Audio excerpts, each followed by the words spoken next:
បើសិនណាជាបងប្អូនដែលមិននាស់បានមួយខែពីរខែហើយចេញផ្លែបែបនេះត្រូវតែដកវាចោលជាបន្ទាន់នឹងឆាប់ទៅរកកូនម្នាស់ថ្មីមកជួសវាវិញខណៈដែលដើមម្នាស់នៅក្នុងចំការរបស់យើងទាំងអស់ហ្នឹង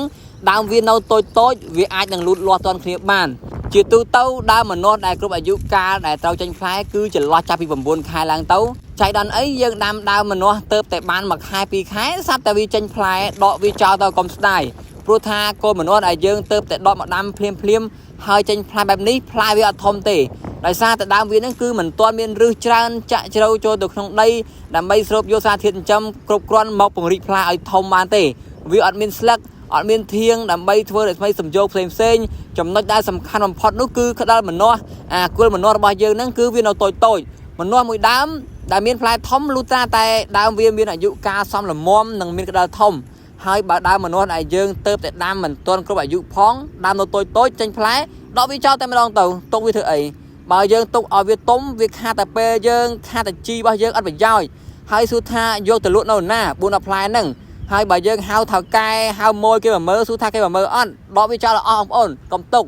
ហើយមូលហេតុដែលដើមម្នាស់ចេញផ្លែបែបនេះដោយសារតែកូនម្នាស់ដែលយើងយកមកដាំហ្នឹង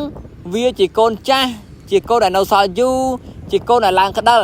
កាលណាយើងយកមកដាំវាក៏ចេញផ្លែចឹងទៅតែមិនមែនបានន័យថាវាចេញគ្រប់ដើមចេញគ្រប់រងទេគឺវាចេញនៅនេះមួយនៅនោះមួយតិចតួចបើសិនជាយើងកាច់យកកូនម្នាស់ពីដើមចាស់ដែលយើងទៅតែកាត់ផ្លែថ្មី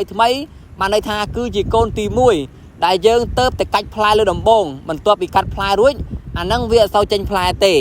ប៉ុន្តែនៅពេលដែលដើមម្នាស់យើងធំបន្តិចវាក៏អាចនឹងចេញផ្លែដែរដោយសារតែពេលខ្លះវាអាស្រ័យទៅលើអាកាសធាតុអាស្រ័យទៅលើកម្ដៅអាស្រ័យទៅលើអាយុកាលនិយាយទៅដំណាំម្នាស់គឺមិនទៀងទាត់ជួនកាលក៏ចេញផ្លែជួនកាលក៏មិនចេញផ្លែពេលខ្លះយើងចាក់ថ្មស្អុយឲ្យវាចេញផ្លែហើយវាអត់ចេញទៀតក៏មានដែរក្បាលរឹងណាស់រឹងដូចតៃចឹងអាតៃហោងនៅខាងលិចយើងហ៎មិត្តយើងហ្នឹងអញ្ចឹងមិនថាម្នាស់វាអត់ទៀងទាត់ទេហើយអ្វីដែលសំខាន់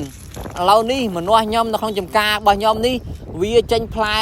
ឯនេះមួយដោះមួយខ្ញុំដើរដកចោលហើយអត់ទុកទេអត់ស្ដាយទេប៉ុន្តែបើសិនជាបងប្អូនដាំហើយវាចេញផ្លែនេះបងប្អូនគិតថាចង់ទុកវាយកពូជចង់ទុកវាយកកូនអាហ្នឹងក៏ទុក